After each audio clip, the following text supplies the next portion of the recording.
Bismillahirrahmanirrahim. Assalamualaikum warahmatullahi wabarakatuh.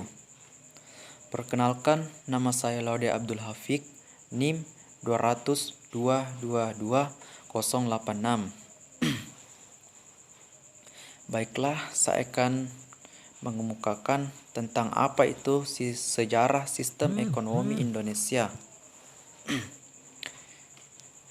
Di dalam negara Indonesia sendiri, secara total sudah ada 4 perubahan sistem ekonomi dari masa penjajahan hingga sekarang. Yang pertama yaitu sistem ekonomi liberal yang terjadi pada tahun 1950 sampai pada tahun 1957. Sistem ekonomi Indonesia yang pertama kali diterapkan yaitu sistem ekonomi liberal. Sistem ekonomi ini berlangsung dari tahun 1950 sampai pada tahun 1957. Artinya beberapa tahun setelah Indonesia merdeka pada tahun 1945. Saat itu perubahan kabinet sering sekali terjadi yang mengakibatkan dampak negatif pada melemahnya perekonomian di Indonesia. Yang kedua yaitu masa demokrasi terpimpin yang terjadi pada tahun 1959 sampai pada tahun 1966.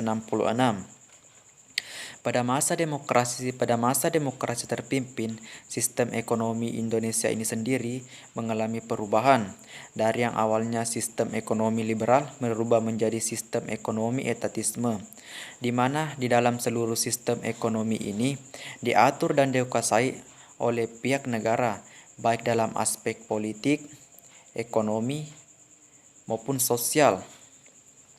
Sistem ekonomi ini dicetuskan oleh Presiden Insinyur Soekarno pada tahun 1959.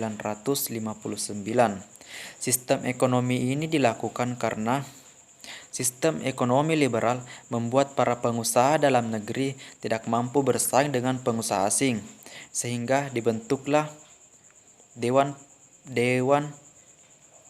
Perancangan Nasional atau Depernas yang dipimpin oleh Muhammad Yamin untuk mempersiapkan rancangan undang-undang pembangunan nasional.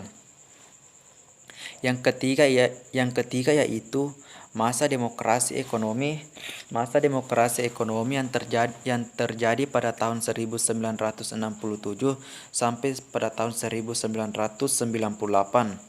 Demokrasi ekonomi terjadi pada tahun 1967 hingga pada tahun 1998.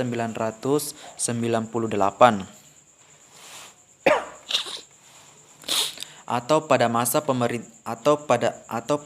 pemerintahan Orde Baru yang kala itu dipimpin oleh Bapak Soeharto.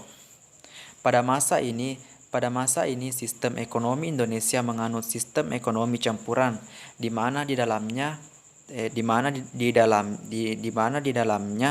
terdapat campur tangan pemerintah bersama dengan masyarakat yang turut serta dalam mengembangkan kegiatan ekonomi atau dalam meningkatkan kegiatan ekonomi. Pemerintah berperan sebagai pengendali ekonomi, sedangkan masyarakat berperan penuh sebagai pelaksana atau kegiatan usaha pemerintah atau dalam produksi, distribusi, dan sekaligus konsumennya. Tujuan pemerintah ini bertujuan untuk membantu masyarakat agar terhindar dari masalah ekonomi yang modern, seperti contohnya membantu masyarakat dalam menentukan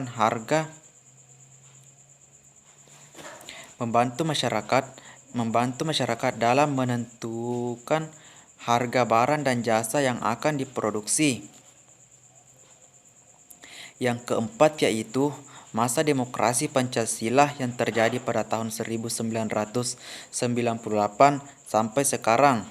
Pada tahun 1998 hingga saat ini, sistem ekonomi Indonesia menggunakan sistem ekonomi Pancasila. Sistem ekonomi adalah bentuk pengembangan dari sistem ekonomi campuran. Koperasi adalah salah satu wujud dari diterapkannya sistem ekonomi Pancasila yang berlandaskan pada pilar ekonomi kerakyatan yang berasaskan kekeluargaan. Baiklah, mungkin hanya itu yang dapat saya sampaikan. Lebih dan kurangnya mohon dimaafkan. Billahi taufik wal hidayah. Wassalamualaikum warahmatullahi wabarakatuh.